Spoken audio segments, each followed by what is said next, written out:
Good afternoon.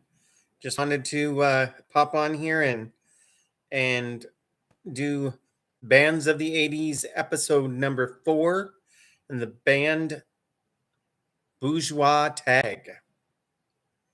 Now, this band was fronted by Brent Thomas Bourgeois, born June 16th, 1958, and he was responsible for keyboards and vocals.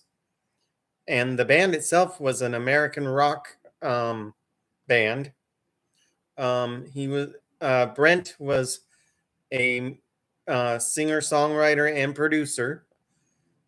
He was co-leader of the band with Larry Tagg, who was a bass player and shared local vocals with him. And the band formed in 1984 with guitarist Lyle Workman, drummer Michael Urbane, or no, excuse me, Michael Urbano, and keyboardist Scott Moon. Of the songs that they put out as Bourgeois Tagg, these are the ones I would recommend you give a listen. Mutual Surrender, What a Wonderful World, The Perfect Life,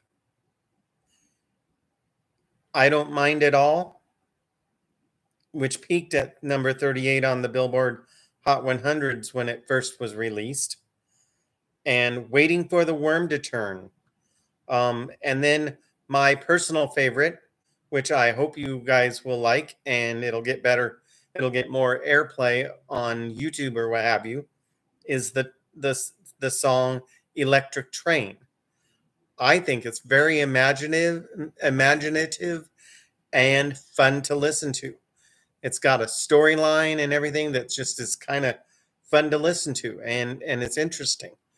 I'm surprised it didn't get more airplay on the radio when it was when that album was released. I'm surprised they didn't use that one instead of the ones that they did to debut them, because quite honestly, that song is what sold me on Bourgeois Tagg. Anyway, Brent Bourgeois went solo in 1990, and he did some not as much. I wasn't really impressed with a lot of what he did after leaving Bourgeois Tagg, because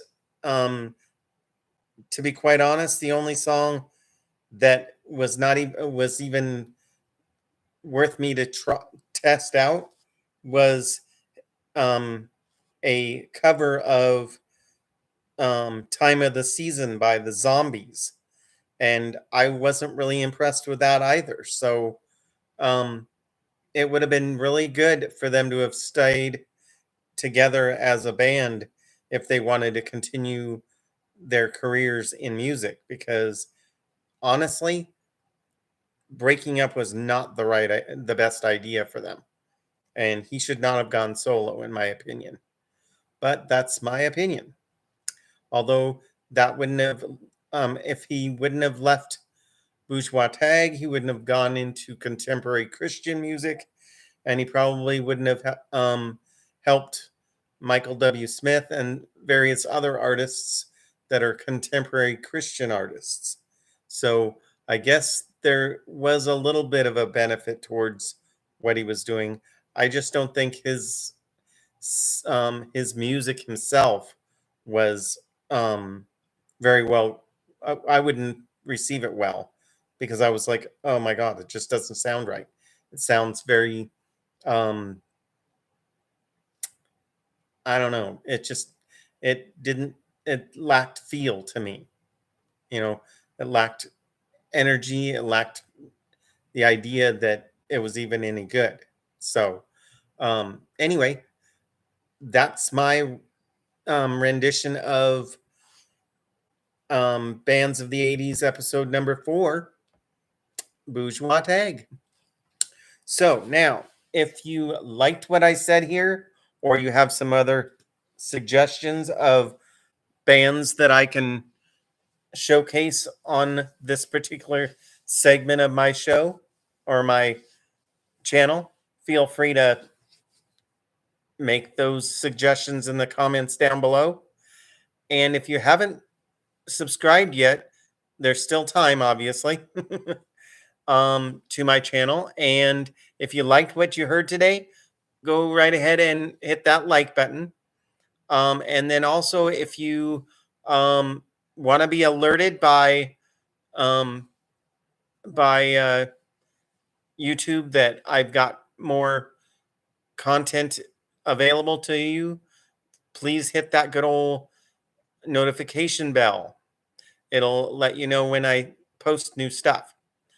Also, like I said, any comments that you have regarding what other bands I might talk about would be greatly appreciated. There's a plethora of artists out there, and I've, as you know, have gone through a couple already that some were fairly popular in their day. Some of them are like pretty obscure.